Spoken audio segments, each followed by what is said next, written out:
There are moments in your life when you cry out to God, where are you?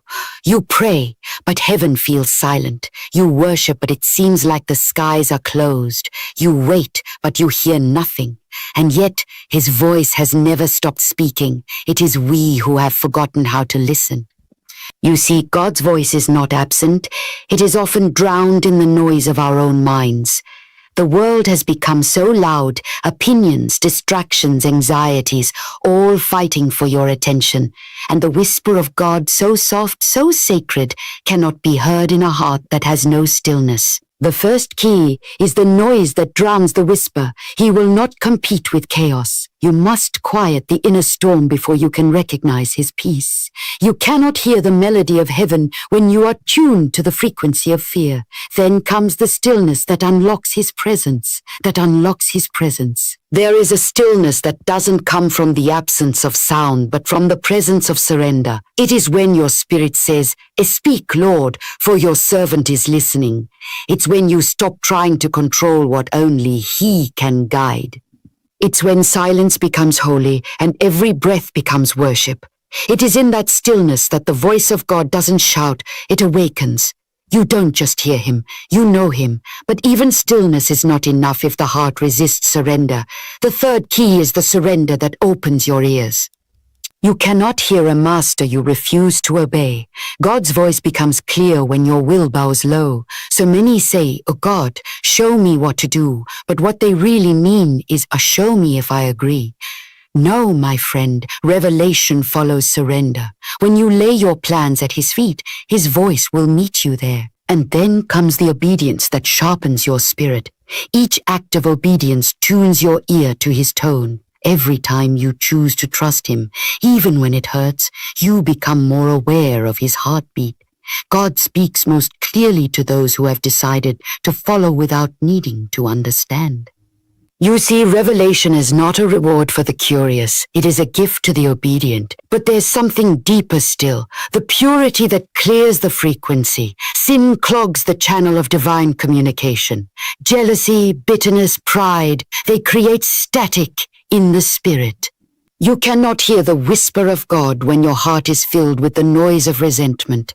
When your motives are pure, his words become unmistakable. He doesn't just speak to you, he speaks through you, and your life becomes a voice heaven uses. And finally, the greatest key, the love that brings the voice close. Love is the language of heaven. You cannot truly hear God unless your heart beats with his compassion. His voice flows through mercy, through forgiveness, through the tenderness that moves mountains without shouting. When you love like him, you start to think like him. And when you think like him, you begin to hear him in everything. In the wind that brushes your face, in the tears that fall when no one sees, in the quiet assurance that says, "You are mine." So maybe the question isn't whether God is speaking. Maybe the question is, are you quiet enough to hear? Are you surrendered enough to obey? Are you pure enough to discern? And are you loving enough to recognize the tone of his voice? The moment you stop striving to hear him and start desiring simply to know him, that's when heaven breaks its silence. That's when his whisper becomes your compass. That's when you discover the greatest truth of all. He was never far away. He was waiting for the noise to end, so you could finally hear the voice that never stopped calling your name. There is a reason so many hearts cry, "Oh, why can't I hear God's voice?" And it isn't because heaven is silent. It's because the noise of this world has become louder than the whisper of his spirit. The human heart was never meant to live surrounded by so many sounds, opinions, news, expectations, fear, and endless striving. Every vibration of this world pulls your attention outward until the inner chamber of your soul becomes crowded with noise that doesn't belong there. God speaks softly, and only a quiet heart can recognize the sound. You try to listen, but your mind races with questions. You kneel to pray, but the distractions follow you even in silence. You open your Bible, but the voices of doubt, comparison, and pressure speak over the pages. This is what the noise does. It drowns the whisper. It's not that he stopped talking. It's that your spirit became too full of everything else to notice. His voice is like a breeze, gentle and holy, and if the storm of your thoughts doesn't calm, you'll miss the very breath of his presence passing by. The world teaches you to fill every space. Fill your mind with plans, fill your schedule with motion, fill your heart with the opinions of others. But heaven teaches you the opposite. Empty yourself, because the more noise you allow, the less awareness you carry of him. You cannot hear the Creator while you are consumed by the creation. The voice of God requires stillness, not because he is far, but because he is near, and closeness cannot be recognized through chaos. Sometimes the noise isn't around you, it's inside you. The noise of fear that tells you you're not enough. The noise of guilt that reminds you of what you used to be. The noise of ambition that pushes you to do instead of be. These are the voices that need to die before you can truly hear the one who gives life. It's not about volume, it's about purity of focus. God doesn't compete with your distractions. He waits until they fall silent. When you finally decide to turn off the noise, to put down the phone, step away from the crowd, silence your thoughts, and breathe in the quiet, that's when something sacred begins to happen. You realize he was never silent. He was waiting for you to make room. His whisper has always been there, speaking peace, love, direction, healing, but it needed a listener, not an audience. Heaven doesn't shout. Heaven waits. And when the heart becomes still enough, even the faintest whisper of God becomes thunder in your soul. There comes a point in every believer's life where striving must end. You've prayed, you've wept, you've wrestled with confusion, and still there is silence. But it is not a silence of absence. It is a silence of invitation. God is not hiding from you. He is drawing you into stillness because his presence cannot be unlocked through noise or effort. His presence rests where the soul stops running. Stillness is not just the absence of motion. It is the posture of surrender. It is the sacred space where you stop trying to make something happen and allow him to simply be. The stillness that unlocks his presence is not lazy nor passive. It is powerful. It is powerful. It is the moment your spirit bows before the Almighty and says, "He no longer need to understand. I only need to be with you." As you reach that place, something shifts. The need to control fades away. The questions lose their urgency. And the only thing left is awareness. The awareness of his nearness. In that stillness, the presence of God becomes tangible. You don't have to chase him. He comes and fills the room. You begin to sense him in the quiet air, in the rhythm of your breath, in the peace that begins to calm your heart. So many people search for God through constant activity, reading, serving, singing, speaking, yet miss the moment when heaven whispers, "Be still and know that I am God." Or his presence does not flow through exhaustion, it flows through surrender. You may feel the world pushing you to move faster, but the Spirit of God draws you to move slower. He is not found in the wind or the fire of busyness.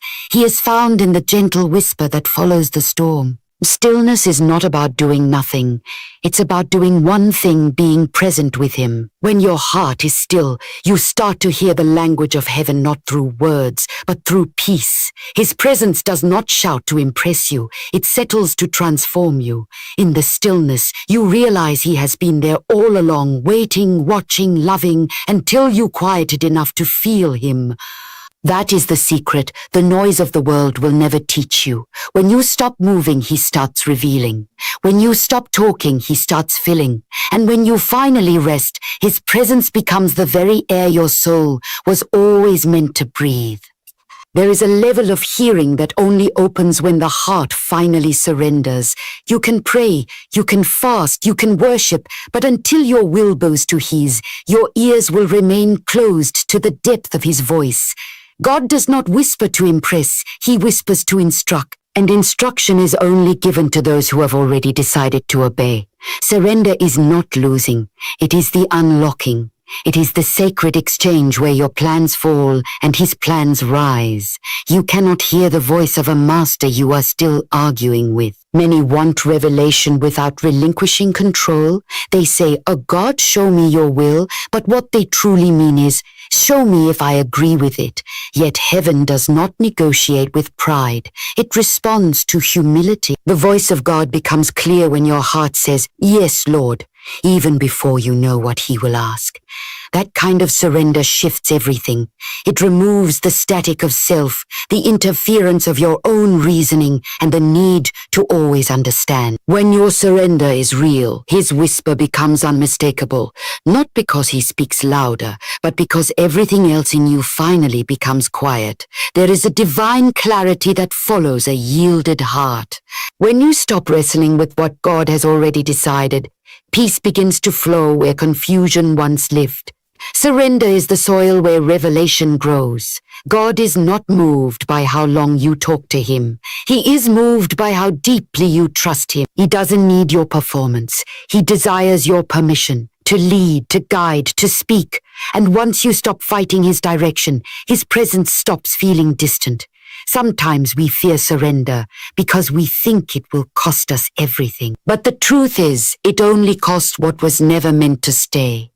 Surrender doesn't take your life. It gives it meaning. It opens your spiritual ears to the tones of heaven, to that unmistakable voice that doesn't demand, it draws. You begin to sense what others miss, to hear what can't be heard with natural ears, because your spirit is now aligned with His. In surrender, the volume of heaven rises, not outside of you, but within you. And in that holy quietness, you realize something profound. The moment you stopped resisting, you started hearing. Obedience is the sound of trust. It is the action that tells heaven, "I believe you even when I don't see the outcome." Many desire to hear God's voice, but few are willing to do what He says once they hear it. The truth is, divine instruction will always test human comfort. Every command from God carries within it the seed of transformation, and every act of obedience refines the spirit that carries it out. You cannot sharpen your hearing without sharpening your response. God doesn't speak merely to be heard. He speaks to be followed. The distance between hearing and doing is where many lose the clarity of His voice. Obedience is not a list of rules. It's a relationship of trust. It is your spirit saying, "Even if I don't understand, I will still move because I know who is leading me." Every time you obey, the distance between you and heaven shrinks. You start to recognize His tone faster, feel His nudges stronger, and discern His silence clearer. Disobedience dulls the spirit. Not because God stops speaking, but because rebellion makes His whisper sound like noise. When your will resists His command, your ears grow heavy.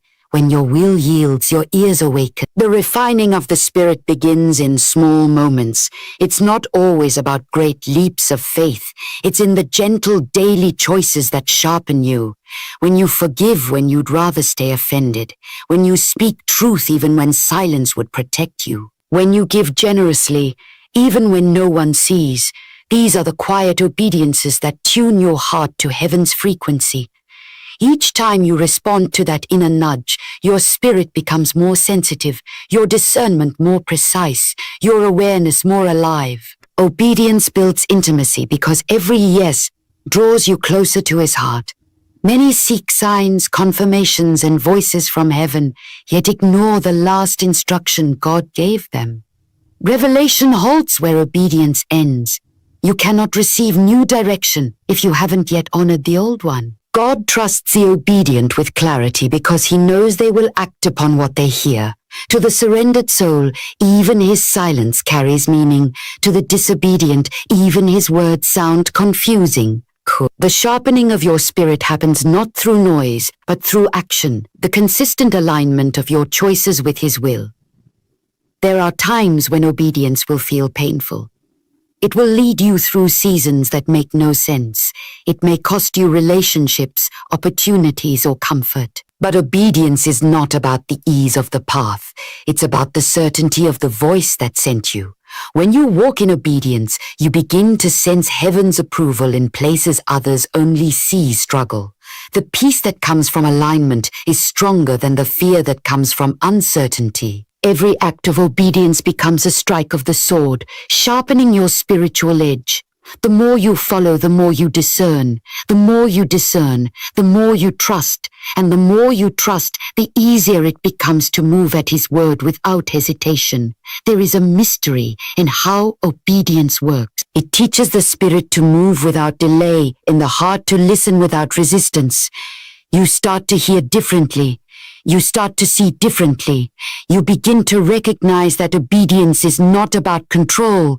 It's about partnership. God's voice is not a command of domination. It's an invitation to co-labor with Him. When He asks you to step out, it's because He has already prepared the way. When He tells you to let go, it's because He has already provided what's next. Obedience sharpens your spirit because it keeps you in motion with His will, like a river flowing in sync with its source. The dull heart waits for proof. The sharp heart moves at the whisper. When your spirit is sharp, delay disappears. Fear loses power and faith becomes natural. You start to act not from logic, but from intimacy. You no longer question every instruction because you've seen the fruit of previous obedience. That's the reward of a sharpened spirit. It remembers what obedience produces. It recalls how every yeser became a doorway to greater peace, greater strength, greater clarity. In the end, obedience is not about hearing perfectly. It's about trusting completely. The moment you decide to obey without condition, the voice of God becomes unmistakable. His tone cuts through confusion, His direction pierces through doubt, and His presence follows every step of faith. A sharpened spirit doesn't wait for signs. It walks in the sound of His leading. And that is where transformation happens, where ordinary people begin to live in extraordinary alignment, where heaven's whisper becomes life's direction, and where your spirit, once dull from hesitation, becomes a finely tuned instrument of divine will. Purity is not perfection, it is alignment. It is the quiet cleansing of the heart that allows heaven's voice to move freely through you. When the heart is cluttered with hidden motives, pride, jealousy, or resentment, the divine frequency becomes faint, distorted, unclear. God still speaks, but His words echo through the chambers of a divided spirit. So many try to hear God through discipline, through study, through striving, and yet they forget that love is the greatest interpreter of His voice. The closer you move toward love, the clearer His whisper becomes. Love quiets suspicion. Love disarms pride. Love silences the noise of ego. You cannot hear the shepherd's voice while harboring hatred toward his sheep. Love opens your ears because it opens your heart, and God speaks most clearly to the hearts that look like His own. When you forgive the one who wounded you, you create space for the voice of healing. When you bless the one who cursed you, you make room for the voice of favor. When you show mercy to the one who failed you, you invite the presence of the one who never fails. Love doesn't make you weak. It makes you receptive. It removes the walls that dull your spirit and replaces them with bridges that carry revelation. Love is the language of heaven, and every act of love is an act of tuning yourself to divine frequency. God does not speak from a distance. He speaks from relationship, and relationship cannot exist without love. When you begin to love Him with your whole heart, and there comes a moment when every soul must realize that hearing God's voice is not about chasing sounds from heaven. It's about becoming the kind of vessel heaven can speak through. It's not that God has gone silent. It's that our hearts have grown crowded. But when you quiet the noise, when you embrace the stillness, when you surrender your will, when you walk in obedience, when you purify your motives, and when you choose love above all else, His voice becomes unmistakable. It's not just a whisper anymore. It's a presence that fills every space within you. You begin to live guided, not guessing. You start to move in rhythm with divine purpose, not human pressure. And in that holy alignment, everything changes. His voice is no longer something you strain to hear. It becomes the current that carries you. His peace becomes your compass. His love your language. His will your desire. The world may shout, but heaven only needs to whisper to those who are truly listening. So if you long to hear Him, truly hear Him, don't look for the sound in the sky. Look for the silence in your soul. That's where His voice waits. That's where revelation is born. And when you finally hear him, you will understand. His voice was never far away. It was hidden in the stillness of a surrendered, obedient, and loving heart. That is the moment heaven and earth meet within you. That is the moment the whisper becomes life itself.